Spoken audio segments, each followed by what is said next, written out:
የምትሰራ ሰራተኛ ነበረች። አሁን ላይ ግን ሞታለች። ስሟም ደፍኔ ይባላል። እናም ደግሞ የሞተችበት ምክንያት ምን እንደሆነ አይታወቅም። እናም እቺ ሴት አንድ ልጅ አላት። እናም ልጅቷ ማን እንደሆነች የት እንዳለች አጣርተህ በደንብ አሳውቀኝ። ችግር የለውም፣ እንደ ፍላጎት።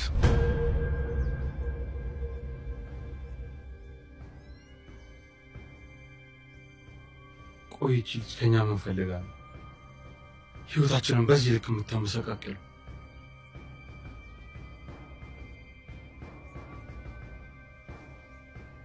የሆነ የተደበቀ ነገርም አለ።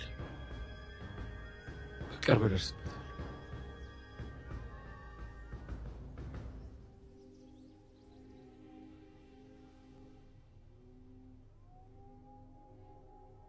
እኛ ቤት ውስጥ ተቀጥራ ስትሰራ የነበረች ደፍኔ የምትባል ሴት ነበረች።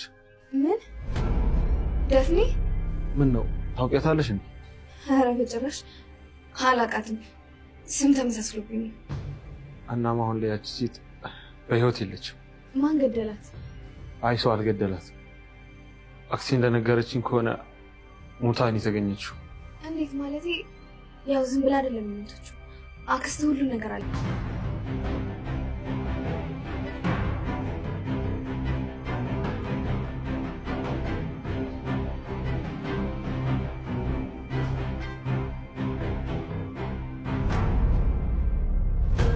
ቆይ ግን ነገሮችን እስከመቼ ነው የምትደብቂ? አንቺ እንዳደረግሽው በደንብ አውቃለሁ። በቃ ታዲያ እና ምን ይፈጠር ደግሞ? እንኳንም አደረኩት። ምን አለ በዛ ወርቃ በቀረሽ ኖሮ ዛሬ ላይ ሰላም አገኝ ነበር። ቆይ ምን አይነት ሰው ነሽ ግን? ዝም ብለሽ በማታውቂው ነገር አትፍረጂ። ቆይ እንዴት ሰው ለመግደል ይሄን ያክል ቆርጠሽ ትነሻለሽ? ያው ምንም አታውቀዋለች። ለእናንተ ነው ምስኪንነቷ እንጂማ ያልታወቀች እባብ ናት። እባብማ አንቺ ነሽ። ቤት ውስጥ መልአክ መስልሽ ብዙ ነገር የምታደርጊ። እሱን ለኔ ትተይኝ። አሁን ከክፍሌ ውጪ። በዚህ ያበቃ። ጠብቂ። ላደረግሻቸው እያንዳንዱ ነገሮች ዋጋ ትከፍያለሽ።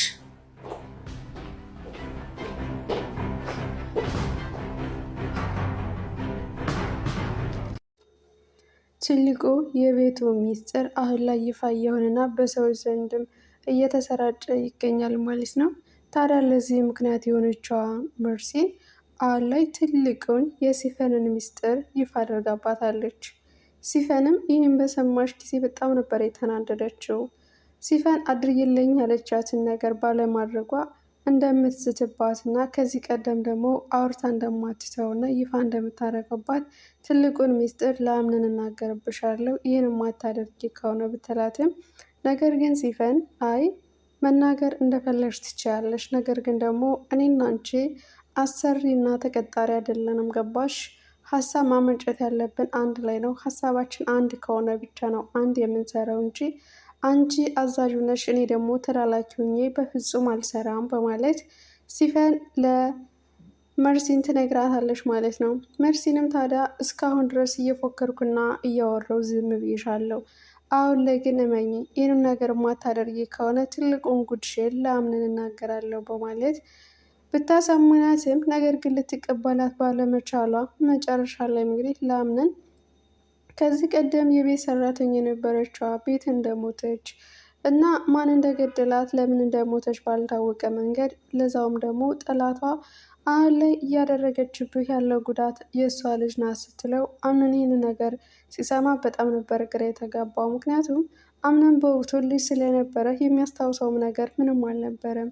ታዲያ የምታውቂውን ነገር ንገሪ ብላትም ሽካካ መርሲን ግን ይህን ነገር የምትነግረህ ብትኖር እናት ነበረች፣ እኔ የማውቀው ከቤት እንደነበረች እና እንደሞተች ብቻ ነው። አሁን ላይ አንድ ልጅ እንዳላትና ያቺ ልጅ ደግሞ የበቀል ጥማቷን እየተሰራጨችብህ እንደሆነ ብቻ ነው።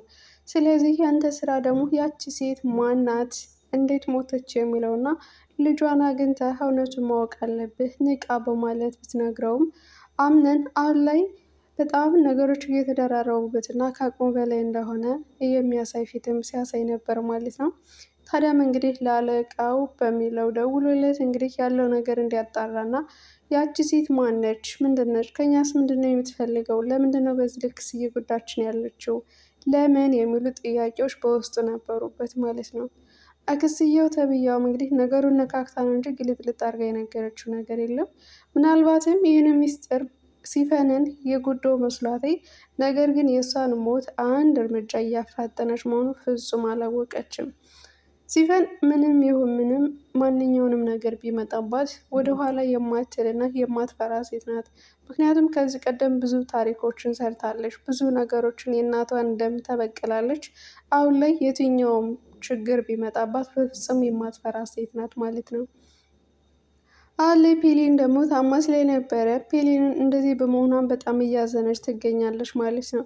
ለዚህ ሁሉ ምክንያት አንድ ሰው ነው። ያ ሰው ደግሞ ግልጽ ነው። የማታስታውሽ ከሆነ ነገሮች ይከብዳሉ። ለነገሩ እኔም በአንቺ ቦታ በሆን ኑሮ ይህን ነበር ማድረግ የምመኘው፣ ግን ደግሞ እኔ እንዳንቺ አልታደልኩም በማለት ለፔሊን ብታወራትም ፔሊን አንዳንድ ነገሮች ማስታወስ ስለማችልና አሁን ላይ እንክብካቤ እንደሚያስፈልጋት ዶክተሯ ብትናገርም ሲፈን ደግሞ በእሷ በኩል ስትቀናባት እናያለን። ሲፈን ያሳለፈችው መከራ ማንም ያሳለፈ ስለማይመስላት እና ብዙ ፈተናዎችን በዓይኗ ስላየችም ያንን ጉድ ሁሉ ብረሳ ምን አለበት እና ሀብዬ አዲስ ነገር ብጀምር ብላ ስለተመኘች ብቻ ነበረ። ታዲያ በዚህ ሰዓትም ፔሊን ምናልባት አንቺ መጥፎ ነገሮችን መርሳት ፈልገሽ ይሆናል፣ ደግሞ ጥሩ ነገሮች ያሳለፋቸው ትዝታዎች ናቸው። ያ ማለት ጥሩ ነገር ከመጥፎ ጋር ይጠፋብሻል። አየሽ፣ እንደዚህ ማለት የለብሽም። ይልቁንም አንድ እርምጃ ወደፊት መራመድ እየቻልሽ በእኔ ላይ ግን እንደዚህ አትበይ። እኔ ደግሞ እንደ ፈጣሪ ፈቃድ ይሻለኛል እና ሁሉን ነገር ማስታወስ እችላለሁ በማለት ታጽናና ትጀምራለች። እኛም ሁላችንም ይህ ህልማችን ነው ከአንድ ሰው በቀር ስትላት፣ አንድ ሰው ማለት ምንም ማለት ነው ስትላት፣ ስልሽ ከጠላትሽ ነው። አሁን ላይ ቆም ብለሽ በደንብ ራሽን አረጋግተሽ መዳን አለብሽ። ለጠላቶችሽ እጅ እንደመስጠት የለብሽም። እነሱ ቁመው እንዲሄዱና እንዲስቁ እንዳታደርያቸው። አየሽ፣ ጠንካራ ሁኝ በማለት እንግዲህ ይህን ምክሮቿን እየለገሰቻት ምንም የማናቃት ሲፈን እንግዲህ ደግሁና ከፔሊን ጎን እንደቆመች እንግዲህ እያየን ነው ማለት ነው። ፔሊንም በሀሳቧ ተስማምታ ቁም ሄዳለው፣ ጠላቶችንም ቦታ ቦታቸውን አስዛቸዋለሁ፣ እኔ ማነኝ የሚለው ጥያቄ በውስጥ እየተመላለሰብኝ ነው። እናም ለሰጠሽ ምክር አመሰግናለሁ በማለት እንግዲህ ስንብብታቸውን ይቀጥላሉ ማለት ነው። አምነን በፔሊን ጉዳይ በጣም ስለተጨነቀና ዶክተሯም ደግሞ ከዚህ ቀደም የሚያስደስታትን ነገር በማድረግ ወደ ቀደም ማንነቷ እንድትመለስ አግዟት። የእናንተ እርዳታ ያስፈልጋታል፣ አለበለዛ ግን ከባድ ነው የሚሆነው በማለት እንግዲህ ብትነግረውም አምነን ለፔሊን ምን እንደሚያስደስታት እንግዲህ ከእናት ዛህራ ጋራ በመሆን እናት ዛህራም አንዳንድ ነገሮችን ስትናገር እናያለን። ፔሊን ልጄ ታሪክ እንደምትወድና እግሮቼ አስቀምጬ ታሪኩን ስነግራት በጣም ነበር ደስ የሚላት። መስማት ማስተዋል በደንብ ያላት ብቃት ይሄ ነው፣ ይህንንም በደንብ ትወደዋለች በማለት አምነን ተጨንቆ፣ ግን ይህንን ነገር እኔ ማስታወስ አልችልም፣ አይደለም ማውራት ይቅርና ሰምቼ እንኳን አላቅም፣ እኔ እንደዚህ እኮ አላደግኩም በማለት እንግዲህ ከእናት ዛህራ ምክር ሲቀበል እናያለን። አንዳንዴ ለምን ወዳቸው ሰዎች የማይከፈል መስዋዕት እንደ መክፈል ምን የሚያስደስት ነገር አለ? አምነን አሁን ላይ ከምንም በላይ ቤቱንም አቷልኝ፣ እናቱንም አቷል፣ የትኛውም ነገር አቷልኝ። ግን ደግሞ መጨረሻ ላይ ፔሊን እንደዚህ በመሆኗ በጣም ነው ልቦ የተሰበረው። የትኛውም መስዋዕት ከፍሎ ፔሊንን ማዳንና ወደ ቀደም ማንነቷ ለመመለስ እየጣረ እንመለከታለን። ታዲያ ፔሊን እንግዲህ እንቅልፍ እምቢ እንዳላትና ያለችበት ደግሞ እኔ ማንን ነኝ የሚለው ጥያቄ እንደረበሻት ለአምነን ስትነግረውም አምነንም አይዞሽ እኔ ከጎንሽ ነኝ ሁልጊዜም ቢሆን በማለት እንግዲህ እያባበለ እንቅልፍ ሲያስተኛት፣ ከዛ ደግሞ የምትወደውን ከእናት ዛህራ የሰማውን ታሪክም እየተናገረ እንግዲህ ደስ ብሏት እያለ በዚያው እንቅልፍ ይተኛሉ ማለት ነው። ይሄኔ ጄሪ ደግሞ በምትመጣበት ሰዓት በጣም ትናደዳለች። አምነን እንዴት ከኔ ሌላ ሴት ይሄዳል በማለት ማየት የሌለባትን ነገር ስላየች ብቻ በጣም ትናደዳለች። በዛ ምክንያት እንግዲህ የቤቱን እቃ ከፈጀችው በኋላ እና ዛህራም እንግዲህ አሁኑኑ ክላሴ እንድታጸጅልኝ እፈልጋለሁ ስትላት፣ እና ዛህራም እሺ አጸዳልሻለሁ ልጄ፣ ነገር ግን አሁን ለፔሊን ሾርባ እየሰራሁ ነው ስትላት ራስ በጣም ነው የተናደደችባት። ምክንያቱም ፔሊን የሚለው ድምፅ በጣም ረብሿታል።